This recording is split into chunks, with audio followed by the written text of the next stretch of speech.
শহরের প্রাণকেন্দ্রে শান্ত নদীর বুক চিরে ছুটে চলেছে ছোট্ট এক তরী। আর সেই তরীতে বসে ছোট্ট ছোট্ট এই সোনামণিদের মন আজ ভীষণ আনন্দ। মাদ্রাসার পরীক্ষায় ভালো ফলাফল করায় শিক্ষক ও শিক্ষিকাদের সঙ্গে তারা আজ নদীতে নৌভ্রমণে বের হয়েছে। নদীর দুই তীরের সবুজ গাছপালা, বর্ষার টইটুম্বুর পানি, শীতল বাতাস আর অস্তগামী সূর্যের রঙিন আভা দেখে তারা আজ সত্যিই মুগ্ধ। আমি আজ প্রথম উঠলাম হুজুর আর আপাদের সাথে। আমাদের পরীক্ষায় রেজাল্ট ভালো হয়েছে, তার জন্য উঠেছি।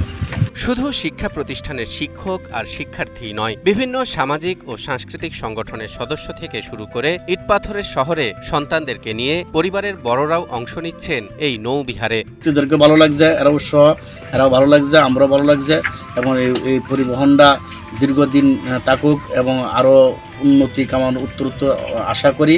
এটি নেত্রকোনার ঐতিহ্যবাহী মগরা নদী। একসময় এই নদীকে ঘিরেই গড়ে উঠেছিল মানুষের জীবন জীবিকা, সংস্কৃতি আর ঐতিহ্য।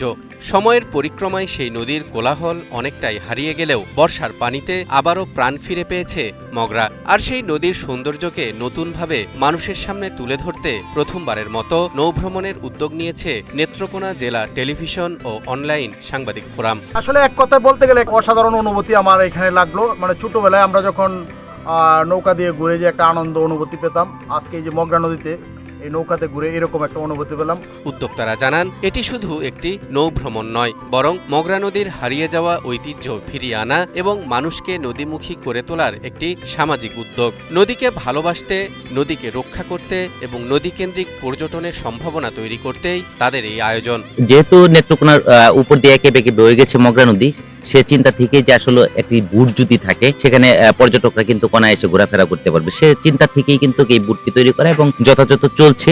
নেত্রকোনা জেলা শহরের সাতপাই কালীবাড়ি এলাকা থেকে বর্ষা মৌসুমের শুরু থেকে নিয়মিত চলাচল করছে মগরা জলবিহার নামের এই নৌসেবা।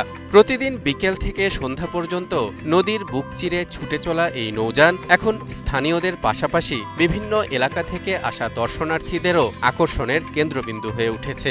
আজকে এত সুন্দর একটা বিকালে আমরা উপভোগ করলাম, মগরা নদীতে ঘুরলাম, নৌকা দিয়ে ঘুরলাম, এটা একটা চমৎকার। অন্ততপক্ষে আমাদের এই ধরনের কিছু উদ্যোগ দরকার, যে নদীকে আমরা ব্যবহার করব এবং এই নদীটাকে রক্ষা করব, এবং এটা একটা চমৎকার উদ্যোগ হয়েছে। নদীপথে যে চলাচলটা খুব অত্যন্ত আনন্দদায়ক, সেটা মনোরম।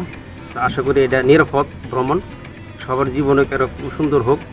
আসবেন, ঘুরবেন, ভালো লাগবে ইনশাল্লাহ। পর্যটন সংশ্লিষ্টরা মনে করছেন, যথাযথ পরিকল্পনা ও সরকারি পৃষ্ঠপোষকতা পেলে মগরা জলবিহার নেত্রকোনার অন্যতম দর্শনীয় পর্যটন আকর্ষণে পরিণত হতে পারে। এতে যেমন স্থানীয় অর্থনীতিতে নতুন গতি আসবে, তেমনি জেলার প্রাকৃতিক সৌন্দর্য দেশব্যাপী আরও পরিচিত হবে।